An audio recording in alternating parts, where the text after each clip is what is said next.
അല്ല എനിക്ക് പൊട്ടിക്കാൻ പറ്റില്ല, നിങ്ങൾ പൊട്ടിച്ചാണ്.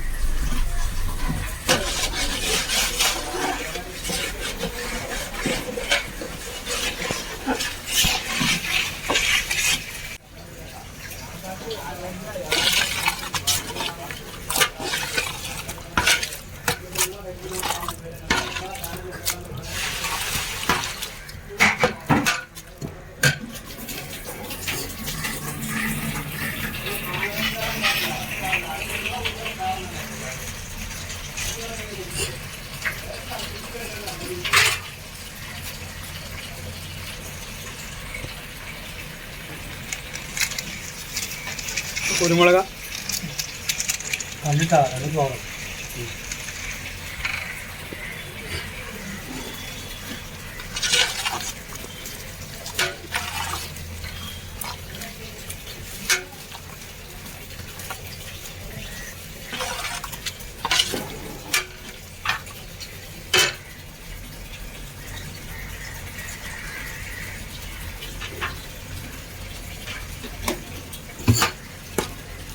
കഴിഞ്ഞോ?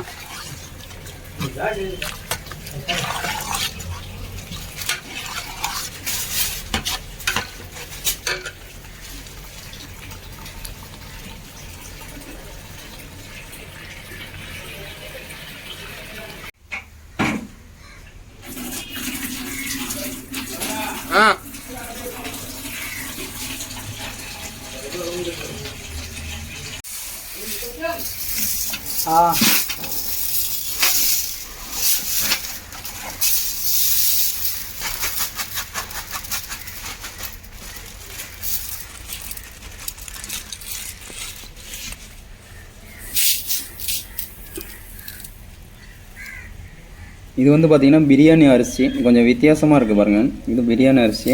இந்த அரிசியை போட்டு தான் நம்ம வந்து பிரியாணி செய்ய போகிறோம்.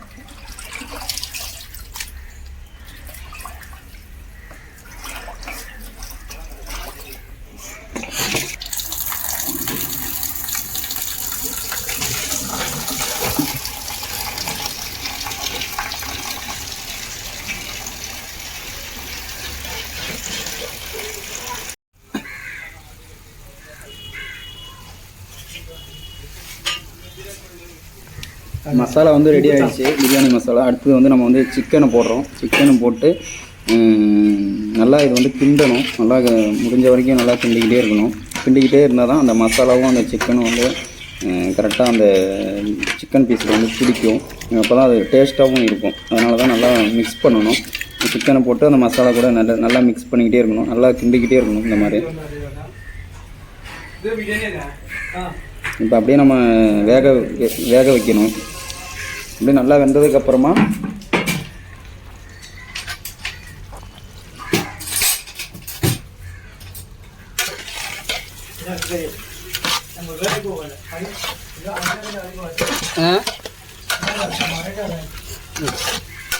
upa ka tingnan niya, upo masala ka.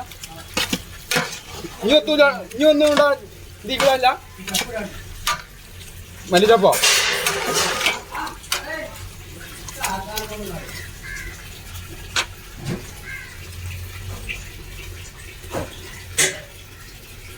Masala வந்து ஓரளவுக்கு ரெடி ஆகிடுச்சு. அடுத்தது வந்து இந்த கொத்தமல்லி வந்து கட் பண்ணி நல்லா கழுவிட்டு கட் பண்ணி வச்சுக்கணும்.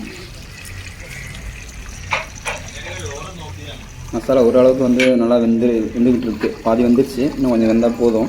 ஏன்னா அதுக்கப்புறம் சாப்பாடு போட்டு மேலே வந்து தம்மு போடும்போது அதை தானாகவே வந்து இன்னும் கொஞ்சம் பேலன்ஸ் இருக்கிறதும் வெந்துடும்.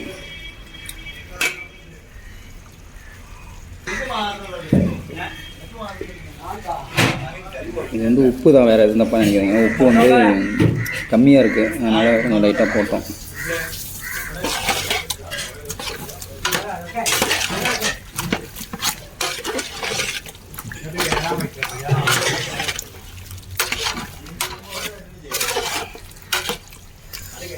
மசாலா வந்து ரெடி ஆகிடுச்சு. அடுத்தது இது வந்து பார்த்திங்கனாக்கா முந்திரி, திராட்சை, சின்ன வெங்காயம் இதெல்லாம் போட்டு தனியாக வந்து ஒரு எண்ணெயில் போட்டு நல்லா பொரித்து பதமாக வந்து எடுத்துக்கணும். எடுத்துகிட்டு தனியாக நம்ம வச்சுக்கிட்டோம்னாக்கா லாஸ்ட்டில் நம்ம சாப்பாடு வந்து வெந்து வடிச்சதுக்கப்புறமா இதை வந்து மேலே போட்டால் நல்லாயிருக்கும். புதினா வந்து நல்லா கழுவிட்டு கட் பண்ணி வச்சுக்கணும்.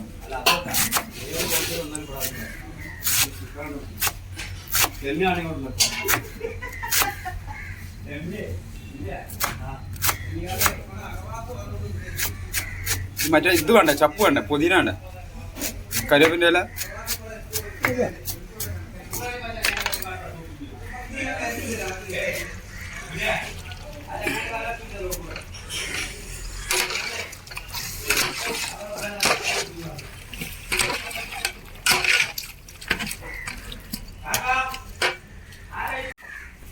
இப்போ வந்து பார்த்திங்கன்னா சோறு வந்து ரெடி ஆகிடுச்சு.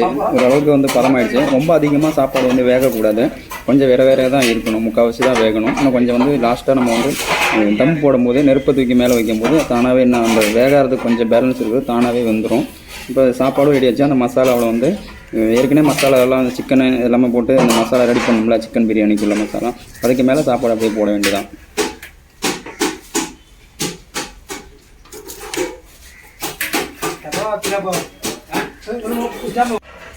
சாப்பாடு கம்ப்ளீட்டாக எடுத்தாச்சு. முக்கால்வாசி இதில் வந்து அதை வந்து தனியாக ஒரு கரண்டி வச்சு இது பண்ணி வடித்து விட்டு எடுத்துருக்கோம். அதுக்கப்புறம் நம்ம அந்த ஏற்கனவே நம்ம வந்து பொரித்து வச்சுருந்தோம்ல, முந்திரி, திராட்சை, சின்ன வெங்காயம் பொரிச்சது, இந்த கொத்தமல்லி தவை, இதெல்லாம் வந்து மேலே வந்து போட்டாச்சு. இது இப்பொழுதைக்கு இப்படி தான் இருக்கணும். இதுக்கப்புறம் அதை வந்து மூடி வச்சுட்டு மேலே வந்து தம் போட்டாவே, நெருப்பு தூக்கி மேலே வச்சாவே தானாகவே அந்த பேலன்ஸ் உள்ளதும் வெந்துடும். இன்னும் கொஞ்சம் அடியில் மசாலா கம்ப்ளீட்டாக இருக்கும், அதை பார்த்து கவனமாக